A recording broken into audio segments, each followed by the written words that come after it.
പരിശുദ്ധ പരമദ്വീപികാരുണ്യത്തിന് നേരവും ആരാധനയും സ്തുതിയും പുകഴ്ചയുണ്ടായിരിക്കട്ടെ.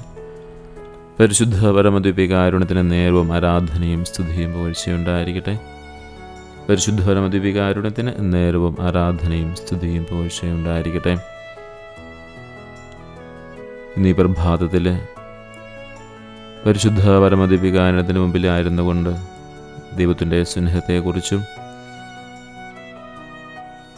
ഇനി വരുന്ന ദിനങ്ങളിൽ സ്കൂളുകളൊക്കെ തുറക്കാൻ പോവുകയാണല്ലോ, കുട്ടികളെല്ലാം സമർപ്പിച്ചുകൊണ്ടൊരു പഠന ഒരുക്കത്തെക്കുറിച്ചും നമുക്ക് പ്രത്യേകമായി ധ്യാനിക്കാം.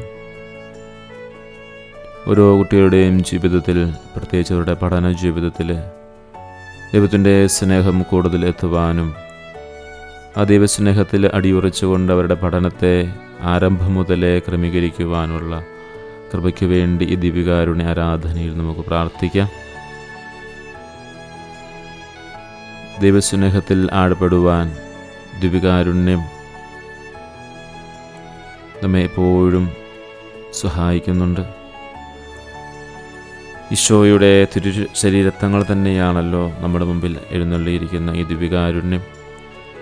അവിടെ നമ്മോട് കാണിച്ച അളവറ്റ സ്നേഹം, കുരിശിൽ മരിച്ച അവിടുത്തെ രക്ഷാദായകമായ സ്നേഹം, വിശുദ്ധ കുർബാനയായ നമ്മോടൊപ്പമായിരിക്കുന്ന എളിമയുടെയും കരുതലിൻ്റെയും പാഥേയമാകുന്ന സ്നേഹം, ഈ വലിയ സ്നേഹത്തെയാണ് നാം ഇന്ന് തിരിച്ചറിയുക.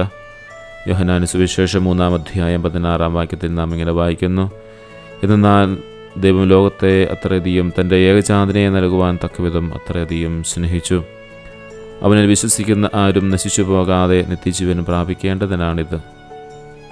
ദൈവത്തിൻ്റെ നിസ്വാർത്ഥമായ സ്നേഹത്തെയാണ് ഈ വചനം കാണിക്കുക. ദിവ്യകാരുണ്യത്തിൽ ഈ സ്നേഹം നാം അനുഭവിച്ചറിയുന്നു.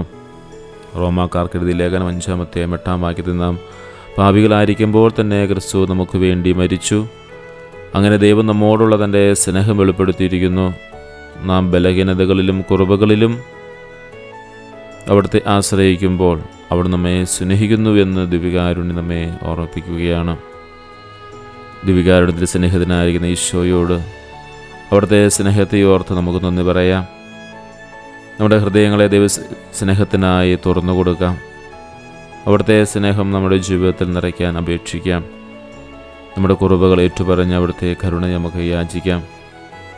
അങ്ങനെ ഒരു നല്ല പഠന കാലത്തേക്ക് നമ്മുടെ കുട്ടികളെ പരമാവധി നമുക്ക് ചേർത്ത് നിർത്താം. പഠനത്തിന് ഒരുക്കമായി ഈ ആഴ്ചകളിൽ കുട്ടികളും അവരുടെ മാതാപിതാക്കന്മാരും പഠന ക്രമീകരണങ്ങൾ, പുതിയ അധ്യയന വർഷത്തേക്കുള്ള പഠന ക്രമീകരണങ്ങൾ നടത്തുന്ന കാലമാണല്ലോ. പഠനമെന്നത് നമ്മുടെ കഴിവുകളെ വികസിപ്പിക്കുവാനും ലോകത്തെ മനസ്സിലാക്കുവാനുമുള്ളൊരു വഴിയാണ്. അത് ദൈവത്തിൻ്റെ അനുഗ്രഹവും സഹായവും തേടിക്കൊണ്ട് ആകുമ്പോൾ അത് ദൈവകൃപ നിറഞ്ഞ ഒരു പഠനം ശൈലി നമ്മുടെ ജീവിതത്തിലുണ്ടാവും.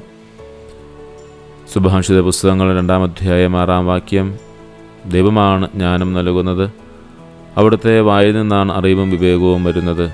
ജ്ഞാനത്തിൻ്റെ ഉറവിടം ദൈവമാണെന്ന് ഈ വചനം പറയുമ്പോൾ നമ്മുടെ കുട്ടികളെ പഠനത്തിനായി നമ്മൾ സമർപ്പിച്ച് പ്രാർത്ഥിക്കുമ്പോൾ അവരിൽ ജ്ഞാനം നിറയുന്നതിനു വേണ്ടി പ്രത്യേകമായി പ്രാർത്ഥിക്കാം. ഫിലിപ്പി 4:13: എന്നെ ശക്തനാക്കുന്നതിന് വഴി എനിക്കെല്ലാം ചെയ്യാൻ സാധിക്കും. എല്ലാ കുട്ടികളും ആ ഒരു വലിയ ലക്ഷ്യത്തോടെ പഠന ലക്ഷ്യത്തിൽ മുന്നോട്ട് പോകുമ്പോൾ എന്നെ ശക്തനാക്കുന്നവനിലൂടെ എനിക്കെല്ലാം ചെയ്യാൻ സാധിക്കുമെന്നുള്ള വചനത്തിൻ്റെ അഭിഷേകം എല്ലാ മക്കളുടെ മേലും, പ്രത്യേകിച്ച് എല്ലാ കുട്ടികളുടെ മേലും ഉണ്ടാവട്ടെ എന്ന് സ്നേഹപൂർവ്വം പ്രാർത്ഥിക്കുകയാണ്. അങ്ങനെ ദൈവം അവരെ ശക്തിപ്പെടുത്തട്ടെ. മത്തായി 6:33: ആദ്യം അവിടുത്തെ രാജ്യം, അവിടുത്തെ നീതിയും അന്വേഷിക്കുക, അപ്പോൾ ഇതിൽ ബാക്കിയുള്ളവയെല്ലാം നിങ്ങൾക്ക് നൽകപ്പെടും.